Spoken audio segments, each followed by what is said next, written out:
ಲಂಚ ಪಡೆಯುವಾಗ high court public prosecutor red hand ಆಗಿ ಲೋಕಾಯುಕ್ತ ಬಲೆಗೆ ಬಿದ್ದಿದ್ದಾರೆ. ಕಲಬುರಗಿ ಹೈಕೋರ್ಟ್ ಪೀಠದ ಪಬ್ಲಿಕ್ ಪ್ರಾಸಿಕ್ಯೂಟರ್ ರಾಜಮಹೇಂದ್ರ ಲಂಚ ಪಡೆಯುವಾಗಲೇ ರೆಡ್ ಹ್ಯಾಂಡ್ ಆಗಿಯೇ ಸಿಕ್ಕಿಬಿದ್ದಿದ್ದಾರೆ.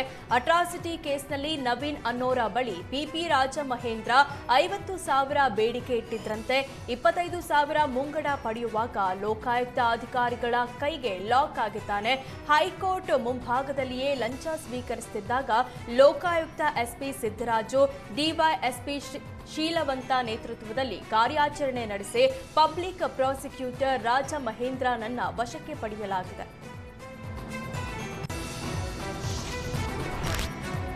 ಪಿಎಸ್ಐ ನೇಮಕಾತಿ ಹಗರಣದ ಪ್ರಮುಖ ಆರೋಪಿ ಆರ್.ಡಿ. ಪಾಟೀಲ್ ಜೈಲಿನಲ್ಲಿ ಮುದ್ದೆ ಮುರಿತಿದ್ರೂ ಬುದ್ಧಿ ಕಲ್ತಿಲ್ಲ. ಕಲಬುರಗಿ ಜೈಲಿನಲ್ಲಿ ಸಿಬ್ಬಂದಿ ಜೊತೆಗೇನೆ ಕಿರಿಕ ತೆಗೆದಿದ್ದಾನಂತೆ. ಹಿರಿಯ ಅಧಿಕಾರಿಗಳ ಸೂಚನೆಯಂತೆ ಜೈಲು ಸಿಬ್ಬಂದಿ ಶನಿವಾರ ಬ್ಯಾರಕ್ ತಪಾಸಣೆ ನಡೆಸುತ್ತಿದ್ರು. ಈ ವೇಳೆ ಜೈಲು ಸಿಬ್ಬಂದಿ ಜೊತೆಗೆ ಆರ್.ಡಿ. ಪಾಟೀಲ್ ತಗಾದೆ ತೆಗೆದಿದ್ದಾನೆ. ನನ್ನ ಬ್ಯಾರಕ್ ತಪಾಸಣೆಗೆ ಅನುಮತಿ ಇದೆಯಾ? ಅನುಮತಿ ಇಲ್ಲದೆ ಬ್ಯಾರಕ್ ತಪಾಸಣೆಗೆ ಬಿಡಲ್ಲ ಅಂತ ಗಲಾಟೆ ಮಾಡಿದ್ದಾನಂತೆ. ನಿಮ್ಮ ಮೊಬೈಲ್ ಫೋನ್ ಕೊಡ್ರಿ, ನಾನು ಪ್ರೊಸೀಜರ್ ತೋರಿಸ್ತೀನಿ ಅಂತ ಜೈಲು ಸಿಬ್ಬಂದಿಯೊಂದಿಗೆ ವಾಗ್ವಾದ ನಡೆಸಿದ್ದಾನೆ. ಆರ್.ಡಿ. ಪಾಟೀಲ್ ಜೈಲು ಸಿಬ್ಬಂದಿ ಜೊತೆ ಪ್ರತಿನಿತ್ಯ ಕಿರಿಕ್ ಮಾಡ್ತಿದ್ದಾನೆ. ಹಾಗಾಗಿ ಆರ್.ಡಿ. ಪಾಟೀಲ್ನನ್ನ ಬೇರೆ ಜೈಲಿಗೆ ಶಿಫ್ಟ್ ಮಾಡುವಂತೆ ಬೆಳಗಾವಿ ಡಿಐಜಿಗೆ ಕಲಬುರಗಿ ಸೆಂಟ್ರಲ್ ಜೈಲು ಅಧೀಕ್ಷಕಿ ಅನಿತಾ ಪತ್ರ ಬರೆದಿದ್ದಾರೆ.